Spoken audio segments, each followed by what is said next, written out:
Hello and welcome to the Global Sport Report, your number one hub for everything sports everywhere. I'm your host, Sinatra, and we're starting episode 3 today. Baby, let's get into it.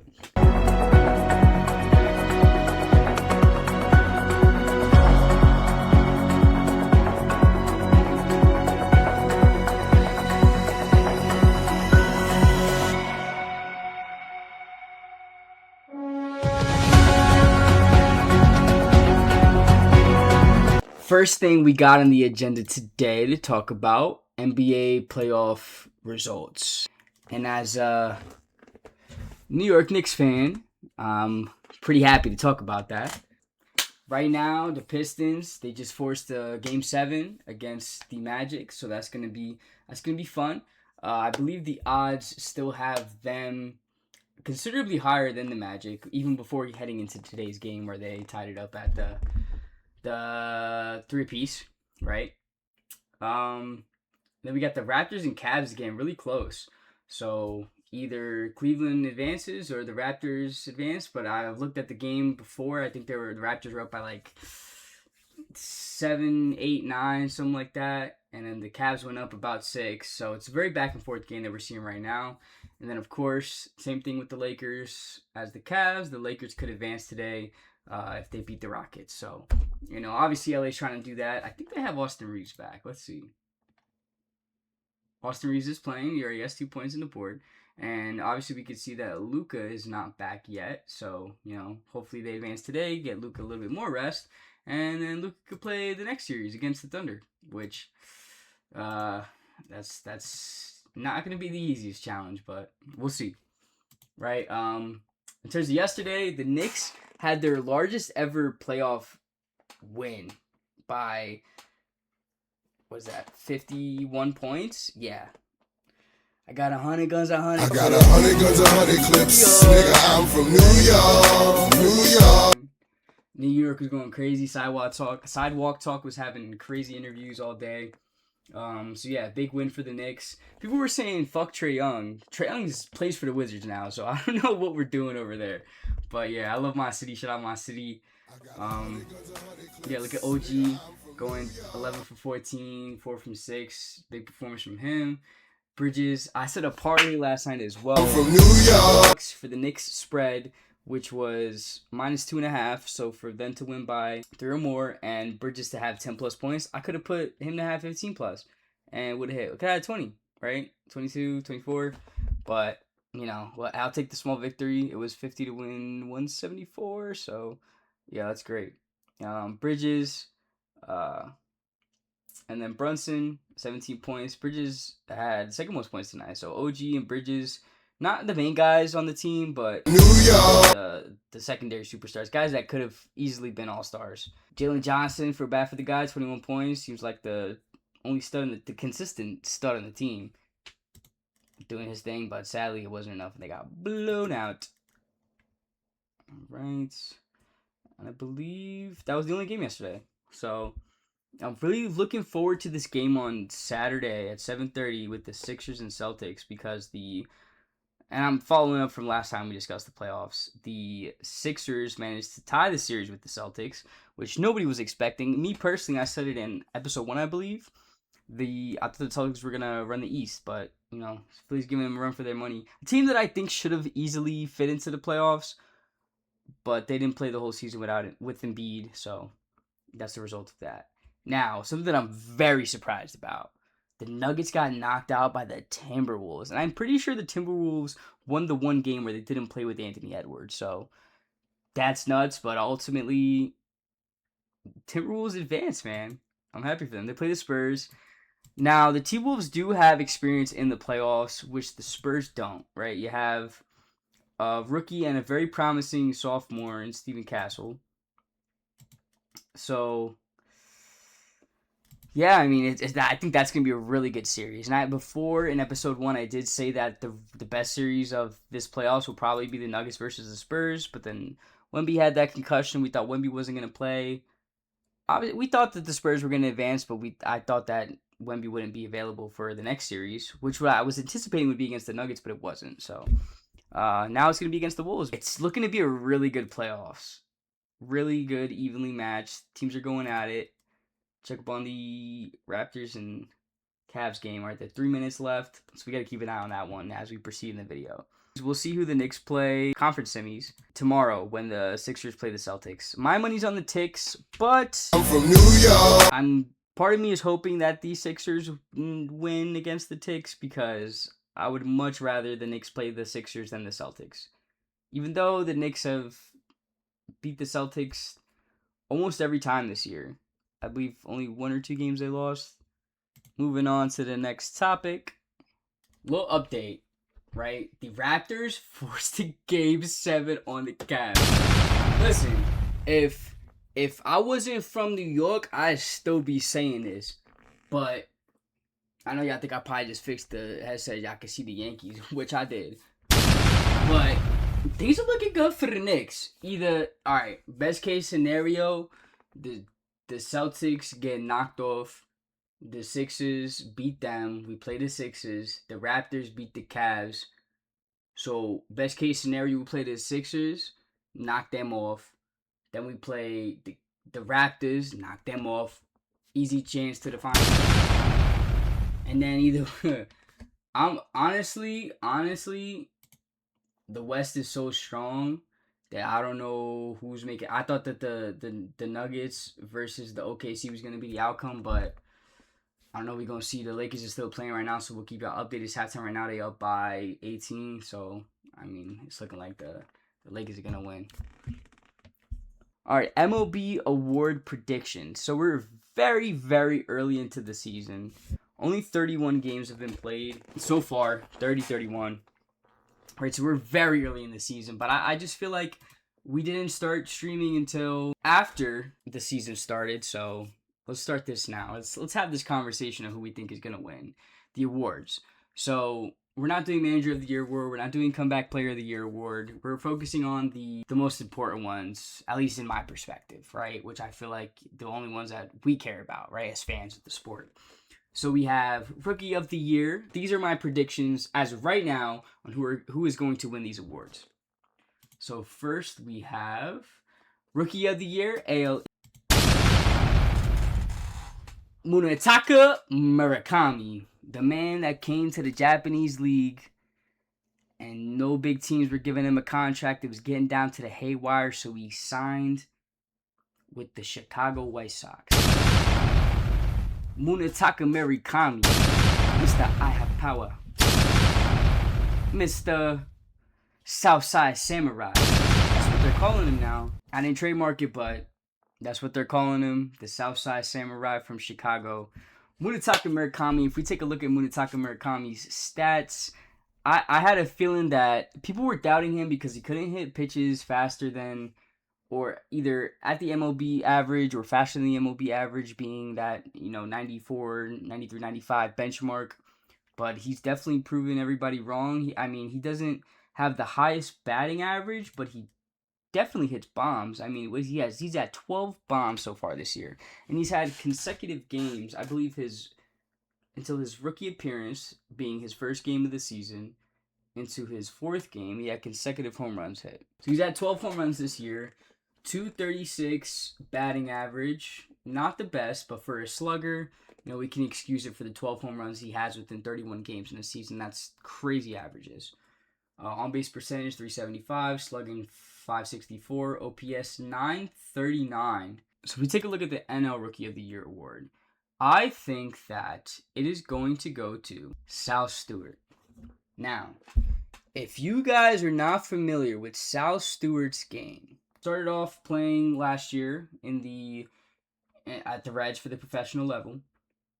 He didn't meet the criteria for not being for being a rookie, so this year he is able to be a rookie. That being last year, he played 18 games. This year he's played 31 games, so already double more than what he played last year. He's batting .281, on-base percentage 373, slugging 570, OPS 943. OPS higher than Munetaka with 9 homers. This guy is going to do big things. 1.2 WAR higher than Munetaka, right?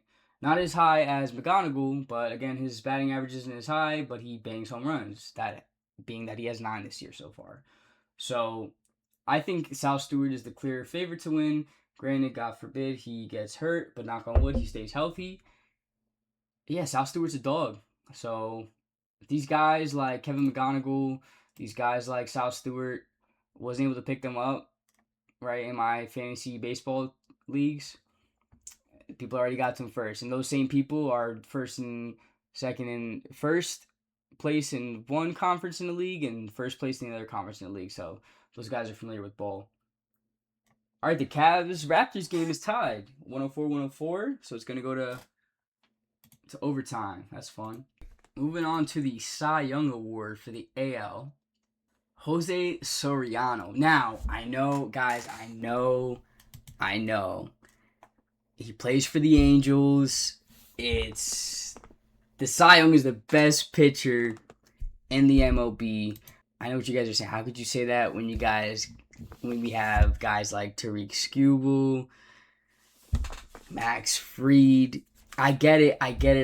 But the rate at which Soriano is chucking the ball is absolutely insane. You got hit. This is the biggest. Hear me out. If you haven't been paying attention to peloteros and baseballs and picheros this year, you gotta understand that Jose Soriano is in a league of his own. If we look at his stats, oh my God, this man has a .94 ERA. This man has started 7 games. WAR 2.6 in 7 games. ERA .84. With .94. 49 strikeouts and 42 innings pitched. This man is a machine. He's only let up 4 runs again in 42 innings pitched. Now I know, guys, it's just a facade. It's a fugaz. I don't care what you say about it. This guy is chucking him and dealing him. Soriano is due for a Cy Young caliber season. Don't play with the ball. Soriano. De Santo Domingo, de la República Dominicana, coño. This guy's a dog, bro. How could you take this away from him? He's doing fantastic, bro. These numbers compared to any other pitcher in the league is not even looked at. Now, the Angels have a history of producing award-winning caliber players and not getting results. We've seen that when Mike Trout won MVP 3 times. We've seen that when Ohtani won Cy Young. We've seen that when Ohtani won the MVP. But something feels right about another Angels award, and I think that Soriano is going to be the one to get it done this year. He's pitching at a different caliber. If we look at his stuff, it's disgusting, as it's always been, but he just never really fine-tuned it. I don't know if it's something like the case of where Chapman was like, oh, I have to spot my fastball. Something just clicked in this man's brain, and it's working. Maybe it's if you don't question it, if it ain't broke, don't fix it. Or maybe it's a question of the pitching staff getting in his head, tweaking some stuff, utilizing Rapsodo a lot better. I don't really know, but he's my pick. It's very early again, but I see. It's like expecting different results is the result of insanity. Angels will. What are the Angels standing at right now? They're 12-20. They're horrible, right? So it means they're due to get an award. If they're in the playoffs, nobody's gonna win shit. That's just how it works. Honorable mentions I have for the AL Cy Young include Tariq Skubal and Cam Schlittler, right? Mr. New York Schlitty. Tariq Skubal, right? This is the guy that might probably end up winning it, but it's fun. It's fun to have somebody different. The last couple years of awards have been kind of basic, with Ohtani and Judge winning it back-to-back years, 2 back-to-back MVPs. But yeah, I mean, if we look at Tariq Skubal's numbers this year, 2.7 ERA, not the best, right? But absolutely not bad, right? Anything under a 3 is very good. Whip .95, that's excellent. I wouldn't say excellent, but it's very good. 43 innings pitched so far, 45 Ks, great numbers. If you compare that to Jose, 49, 42, 45, 43. So far, Jose has better ratio in terms of strikes thrown and strikeouts thrown in innings pitched. But yeah, that could very well change. Terry Scuba could have a game where he has 13 Ks. We don't know, right? So yeah, 13 earned runs as opposed to Soriano's 4. Like, that's just a very big difference. But again, as the year progresses, we are only a fraction into the MLB year. So, and I have Cam Schlittler also. I can't. Cam Schlittler's numbers are off the charts, and nobody can seem to hit this kid. Again, I know we talked about this with Parker Messick, but this is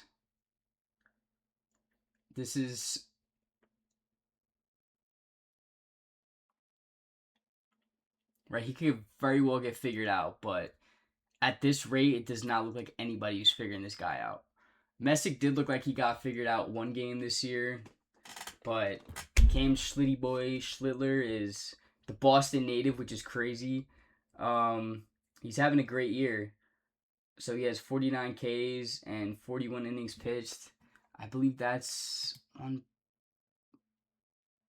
He actually has a better K to innings pitch ratio than Jose Soriano, and this guy is a rookie. So, I mean, it's nuts, man. 7 earned runs in 41 innings pitched.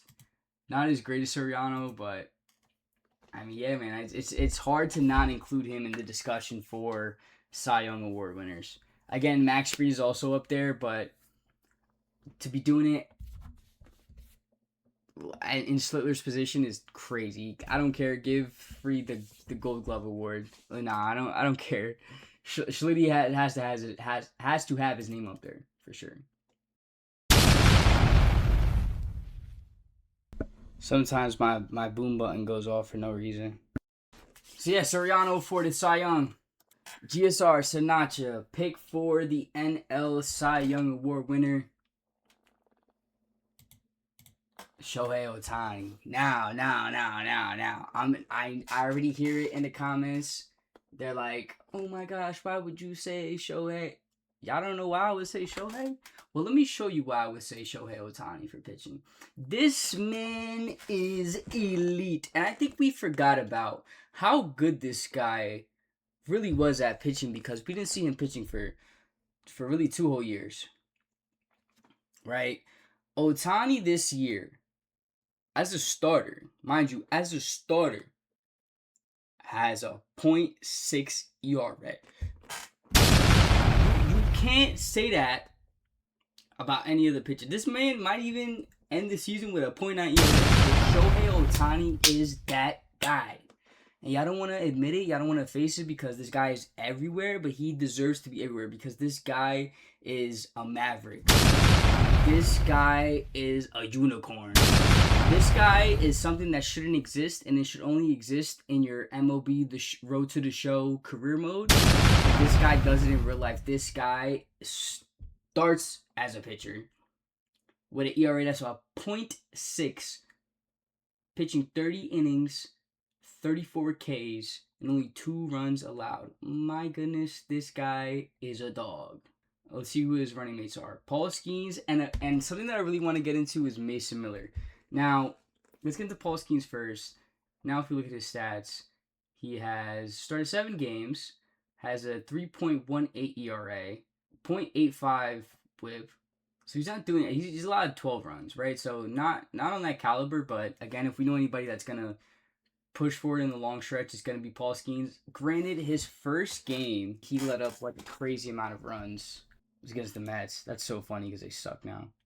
He had 5 earned runs, but like 3 of them were O'Neal Cruz's fault because I don't know why you put him at center field, but they did. He's too big to play center, man. He's clunky, he's not fast enough. I was saying that since the beginning of the year, but whatever, right? If it's going to be hard for him to get a Cy Young caliber ERA this year based on the catastrophic games that he's had so far, but just because he's Paul Skeens, and same thing with Terry Skubal, Just because Paul Skeens, I'm having him in the honorable mentions. Now, Mason Miller is probably the biggest stretch. I could have went with Yamamoto from the Dodgers as well because I think he chucks them. I mean, he had a complete game in the World Series last year, so yeah, Yamamoto is just a dog. But the reason I want to talk about Mason Miller is because it's kind of fun, right? Because we can really delve into this.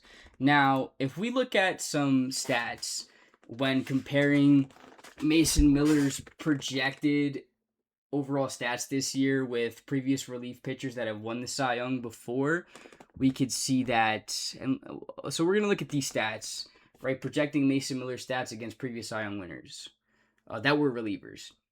And those stats are going to be innings pitched, ERA, WAR, and I had strikeouts somewhere. Okay, so Mason Miller is projected to have about 110 strikeouts this year. Other relief pitchers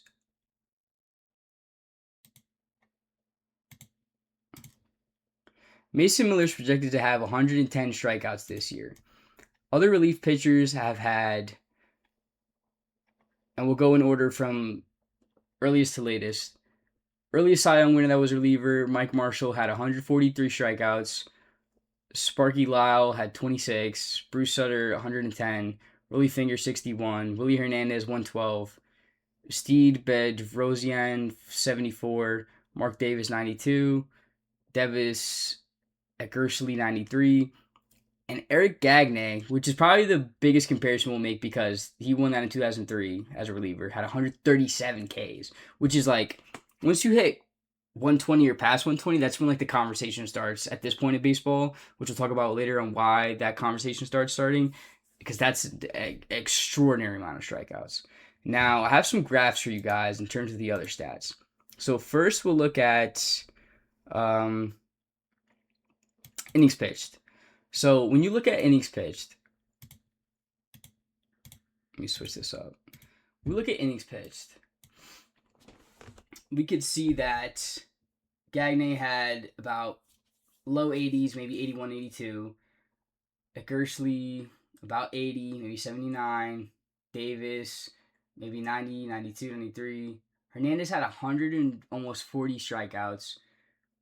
Fingers, a little bit below 80. Mason Miller's projected to have a little bit less than 80. Maybe 70, 72, 73. Innings pitched, right? If a lot of things go into the Cy Young Award winning categories, and Mason Miller is not really at that level, right? He's actually the lowest in the totem pole in terms of projected innings pitched. So that's something to consider. People are really thinking about Mason Miller winning the Cy Young. Projected innings pitch. Let's do his ERA, right? This is Mason Miller's projected ERA compared to other relief pitching winners for the Cy Young. He's right in the middle, right? Upper echelon for sure, but not Gagne or not Fingers. So that's another thing that's going against him for winning the Cy Young. And then if we look at the WAR projections. If we look at the WAR projections, Mason Miller is again only better than Lee, which did it in 1992. So if we could take this graph of Mason Miller, put it over here, it'd make more sense, I guess, because he'd be the most recent. But again, he's not comparing to Davis, Hernandez, or Gagne. Even Fingers, he's not comparing to Fingers. And this is the most important stat. This is why relievers don't win Cy Youngs, right? If we look at the WAR stats from the past 10 starting pitchers that won the Cy Young, we see ERAs of 3 max above 7, 3 above 6, and it's all way higher than, right? Mason Miller is about like 1.5 projected WAR. Right? Mason Miller is about 3.5. The past 10 Cy Young winners are hitting 6, so they almost double that. And it makes sense because if we compare the WAR from relief pitchers, 4.5, almost 5, 4.2 or 3, right? Those guys won Cy Young awards. These are all back before WAR was the thing that was calculated into MLB statistics. So now that WAR is a thing, which is wins above replacement. So basically what it means is how many wins would this player get if he was replaced by a league average player? 0 being average, anything above 0 is, how many wins they get in addition to a average pitcher, sorry. So yeah, that's why I don't think a reliever could win it. But again, it's fun to mention him because now we can have this conversation, right? So last award, let's talk about MVP and who we think is going to win. Actually, let's start with the honorable mentions. So honorable mentions, we have Judge and Bobby Witt. Now I know you're saying, Sinatra, why are you having Judge as an honorable mention? Why Bobby Witt as an honorable mention? I'm pretty sure that was my favorite to win the MVP. Well, going into this season, I would have said that, it would have been 3 times consecutive MVPs for Judge and Shohei Ohtani, but we got some sluggers. Is it Mike Trout that I have for the MVP for the AL, sorry? Is it Yordan Alvarez? I don't know, we're going to have to find out, right? So, yeah, Judge and Bobby Witt I have for my honorable mention. As we could see, Aaron Judge is not having the greatest batting average compared to last season, right? His batting average last season was 331. Year before that was 322. Like, he was absolutely decimating the ball. Again, we're early into the season. He's only played 31 games, but average being 252 is league average. Again, he is hitting bombazos as he does. He has 12 home runs. Same as Munetaka Murakami, but, that's a different discussion. Slugging 1.002, like, guy's a dog. Then we have Bobby Witt Jr., who's, again, hitting the ball at a great rate as he's done in the past 4 years. 289, slugging 430, OPS 797. Only has 2 runs this year, actually. I mean, he's always been the guy. He's always been in that conversation, especially last year, 2 years ago for MVP. Yeah, those are my honorable mentions. Now, the MVP for the AL, chosen by Sinatra, for the people, by the people, is Yordan Alvarez. Now, if you guys are new to baseball and you don't know who Yordan Alvarez is, this guy is an absolute beast. This guy, when he does his thing, he does his thing. Yordan Alvarez is a dog. Cubano, Yordan Alvarez. Let's look at what he's doing. Last year he was injured. He only played 48 games. He was actually almost tied on the level amount of games as he played last year as he did this year. He's only missing 16. He has spanked 12 homers, right? So he's hitting homers at a better rate than he did last year. He was dealing with injuries, and he actually went out last year with injury, unfortunately. This guy is batting 356, slugging 1.2. This guy has a WAR of 2.0. This guy has a point to prove. This guy is back to his business. He's not going anywhere anytime soon, knock on wood, if he's batting this way and performing at this level. So, with that being said, Yordan Alvarez is my pick for the AL MVP. But Mike Trout is making a case. Knock on wood, hopefully, because I wish injuries on anybody. Mike Trout stays healthy this year. He's actually hitting the ball excellent as well. Batting average not at a 300, but I think he does have 8 or 10 home runs this year, somewhere between that. But yeah, I could have put him as an honorable mention, but the definition of insanity is doing the same thing over and over again and expecting different results. So I'm not expecting anything different from Mike Trout as I've seen the past 4 years of him getting injured. Now, I think this time we're just going to go straight up who the NL MVP is going to be. I think it's Shohei Ohtani, right? We have him winning the Cy Young and the MVP award. I mean, this guy is pitching a .6 ERA. That's great in and of itself. Chucking a .6 ERA. He is batting 273, slugging 491, OPS 897, WAR almost a 1, 6 home runs already this year. Like, yeah, you do both, dude. And his only competition is no one. If we look at his competition, it may be Acuna, but he's not doing great. That's actually the second most favorite that Vegas has on odds for the NL MVP. I think Corbin Carroll's up there as well, but there's really not anybody that's giving him competition. Now, granted, the NL is very stacked, right? The NL is what everybody fears. So that does it for our MLB Award predictions segment on the Global Sport Report. Thank you guys for tuning in if you are. Now let's get into the next topic of discussion. We're going to soccer. Okay. Now, all right, so let's get into soccer news. So the first thing I wanted to talk about is going to be the fact that Chelsea fired their manager, Rosenior. I don't know how to say. He actually just got hired at the beginning of this year, I believe, but he has been terminated from his position. With 3 months left in his contract, Chelsea actually owe him $24 million, so good for him. He got the bag. I could have done what he did for Chelsea, but he got the bag. So we got to give it up to him. Now, the interim coach is going to be Caleb McFarlane, who has been the Chelsea U21 coach and led Chelsea as the manager in the Premier League 2, which is basically the Premier League for U21s. And he led Chelsea to a record of 14 wins, 1 draw, and 5 losses. So really not that bad. Pretty good, actually. If we look at the Premier League 2 standings, Chelsea are number 1. So with that 14-1-5 record, they are number 1. Arsenal's number 14. Man United is... Do they have relegation tables? I don't think so. There's 29 teams in the Premier League 2. So, again, no relegation. But people are talking about Andoni Iraola taking this spot, Xabi Alonso, Marco Silva. I'm not too sure who Andoni Iraola is. I know Simeone Iraola. Oh, he's the manager for Bournemouth. Iraola. Let me share my screen.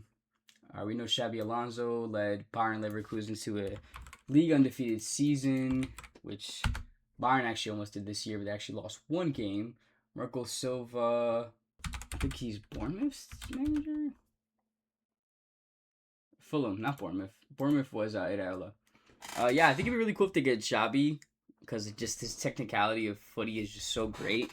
And obviously it didn't work out with Real Madrid, but you know, Liverpool might be looking to snag him up as well after a disappointing season. But we won't know until next year. But I think Iraola is probably the biggest name that Chelsea is trying to recruit right now. Okay. So, a lot of news going on. We have Premier League, Manchester United interesting in Rafael Leao.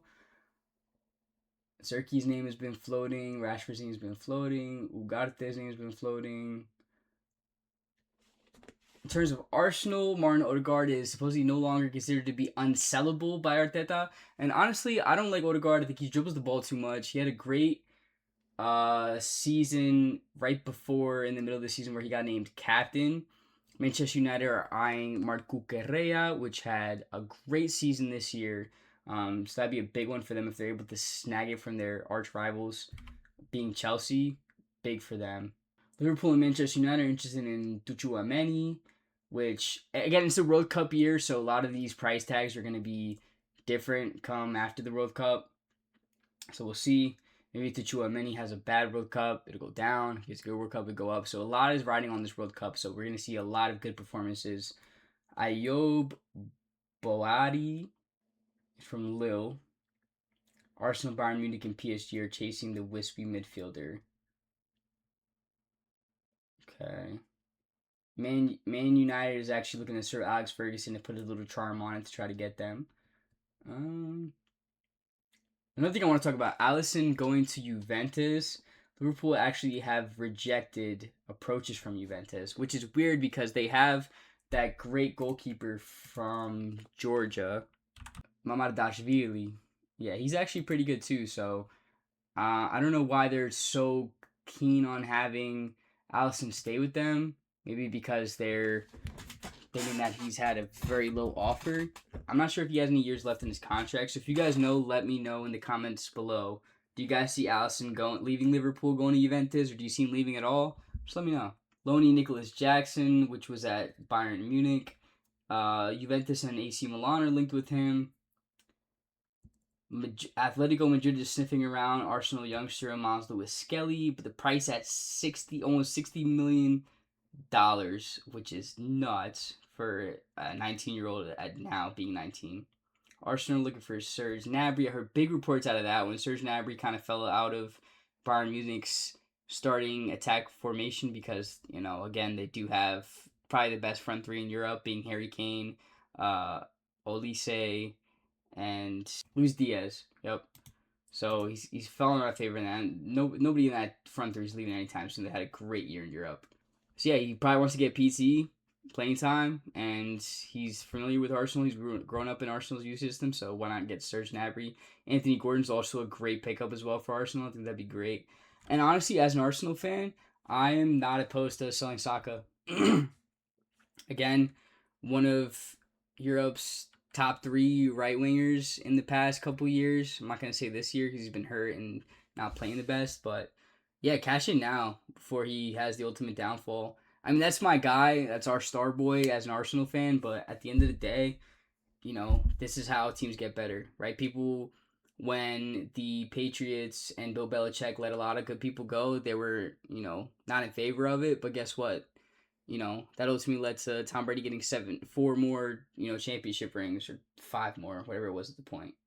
All right, Bernardo Silva, John Stones, Nathan Ake is leaning towards a farewell tour, right? And that might be due to Pep Guardiola's future with Man City being uncertain, which makes a lot of sense, right? If they're like, hey, if we're in rebuild mode, I have to jump ship while I can. That's Premier League. Let's look at La Liga. Barcelona is looking to give serious considerations to selling Rafinha. That might have been a farce article that came out just because they're looking to see how much they could get for him. That's a lot of things that managers and technical directors will do in footy is put false rumors out there just so they can see who's biting the line and putting in fishing terms, right? It's like that commercial, like, here's $1. Oh, you got to be quicker than that, right? It's like, what am I getting out of it? If I don't like it, I'm pulling out. Plays Riz music. Anyway,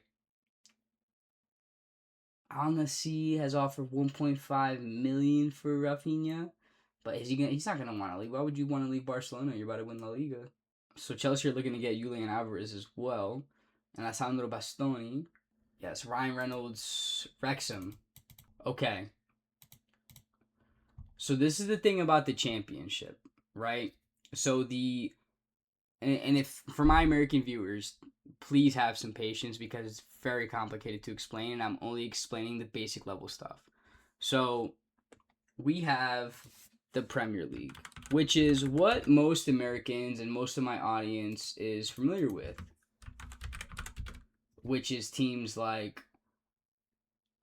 Manchester City, Manchester United, Liverpool, Chelsea, right? That's like the upper echelon of European soccer, which is the best footy that's played. Footy in terms of football, I call it footy because I'm American.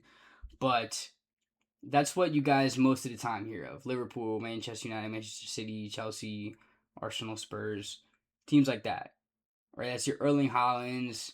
That's your, Ronaldo used to play for Man United. Wayne Rooney used to play for Man United.